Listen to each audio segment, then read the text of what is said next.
మోడీని బలమైన నాయకుడిగా బీజేపీ చెప్పుకుంటా ఉంటది. కానీ బీజేపీ వ్యతిరేకులు, మోడీ వ్యతిరేకులు మాత్రం మోడీ బలహీనుడు అని చెప్పటానికి అవకాశం వచ్చిన ప్రతి సందర్భాన్ని వాడుకుంటా ఉంటారు. ఇక్కడ ఎవరి రాజకీయ ఎజెండా వాళ్ళకుంటది. ఇప్పుడు లేటెస్ట్‌గా ఖమేనీ అంత్యక్రియలకు మోడీ ఎందుకు వెళ్ళలేదు? ఇరాన్ వాళ్ళు పిలిచారు. కానీ మోడీ వెళ్ళలేదు. ఎందుకు వెళ్ళలేదు అన్న కాడ మోడీ వ్యతిరేకులు క్రియేట్ చేస్తుందేందంటే ట్రంప్‌కు భయపడి, అమెరికాకు భయపడి ఖమేనీ అంత్యక్రియలకి నరేంద్ర మోడీ వెళ్ళలేదు అనేది ప్రచారం చేస్తున్నారు. కానీ ఇక్కడ ఒక విషయం ఏందంటే, మోడీ వెళ్ళని మాట వాస్తవమే. కానీ అదే క్రమంలో భారతదేశం నుంచి ఒక టీమ్ వెళ్ళింది. మన దేశ ప్రభుత్వం తరపున ఒక టీమ్ ఖమేనీ అంత్యక్రియలకి వెళ్ళింది. మనకి ఇరాన్‌తో మంచి సంబంధాలు ఉన్నమాట వాస్తవమే. కానీ అదే క్రమంలో మనకి ఇజ్రాయెల్‌తో, అమెరికాతో కూడా మంచి సంబంధాలున్నాయి. ఇప్పుడు ఖమేనీ అంత్యక్రియలకి మోడీ గారు వెళ్లారనుకోండి, ఖచ్చితంగా అమెరికాకు కోపమొస్తది. ఇజ్రాయెల్‌కి కోపమొస్తది. ఈ 2 దేశాల కంటే గల్ఫ్‌కి గూడా కోపమొస్తది. అమెరికాలో మన మన వాళ్ళు చాలా మంది బతుకుతున్నారు. గల్ఫ్‌లో మన వాళ్ళు చాలా మంది బతుకుతున్నారు. ఇప్పుడు ఆ దేశాలతో తగాదా మనకవసరమా? ఆ దేశాలతో పెద్ద ఎత్తున డీల్ మనకుంది. వాణిజ్య సంబంధాలున్నాయి.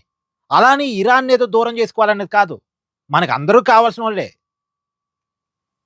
అందరూ కావాల్సినోళ్ళే. ఇజ్రాయెల్ కావాల్సిందే, ఇరాన్ కావాల్సిందే, అమెరికా కావాల్సిందే, గల్ఫ్ కావాల్సిందే. కానీ ఏ దేశంతో ఎక్కువ సంబంధాలు, ఏ దేశంతో తక్కువ సంబంధాలు అనేది కూడా చూడాలి గదా! పైగా మండే నుంచి వేరే షెడ్యూల్ ఉంది మోడీ గారికి. అది కూడా ఎప్పుడో ఫిక్స్ అయిన షెడ్యూల్ అయ్యి ఉండొచ్చు గాక. ఇలా రకరకాల కారణాలుంటాయి. అంతిమంగా మన దేశానికి నష్టం కలగకుండా ఉండేలా మన దేశ ప్రధాన నిర్ణయాలు ఉంటాయి, ఉండాలి కూడా. ఇప్పుడు ఇరాన్ కూడా మోడీ గారిని ఎందుకు పిలిచింది? నేను ఆ రోజు కూడా చెప్పా. ఎందుకు పిలిచింది అంటే, ఇరాన్‌కి ఒక అనుమానం ఉంది. ఖమేనీ అంత్యక్రియల సమయంలో ఖచ్చితంగా ఈ ఖమేనీ గ్రూప్స్ అన్నీ వస్తాయి. ఖమేనీ పెంచి పోషించినటువంటి ఆహ్, గ్రూప్స్ అన్నీ వస్తాయి.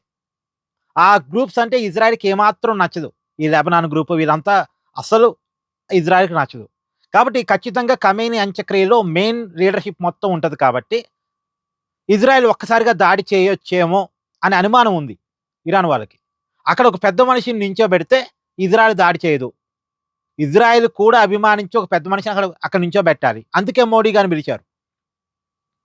అంటే మోడీ గారు గనక ఖమేనీ అంత్యక్రియల దగ్గర నిలబడితే, అక్కడ ఖచ్చితంగా ఇజ్రాయెల్ దాడి చేయదు అనే ఒక నమ్మకంతో మోడీని పిలిచారు. అంటే వాళ్ళ స్వార్థం వాళ్ళకుంది. కానీ వాళ్ళ స్ట్రాటజీలో మనం పడం గదా! వాళ్ళ వాళ్ళ ఆలోచన వాళ్ళకుండొచ్చు. మన ఆలోచనేంటి? ఇరాన్‌తో సంబంధాలుండాలి. అదే క్రమంలో అమెరికాతో, ఇజ్రాయెల్‌తో, గల్ఫ్‌తో ఉన్న సంబంధాలు చెడిపోకూడదు. ఒక మధ్య మార్గం ఉండాలి. ఆ మధ్య మార్గం ద్వారా మోడీ వెళ్ళకుండా ఒక టీమ్‌ని పంపించారు. ఇలా ఆలోచించాలి దాన్ని ప్రధాని రాజకీయాల కోణం నుంచి చూడొద్దు. ఏమంటారు? కామెంట్ చేయండి.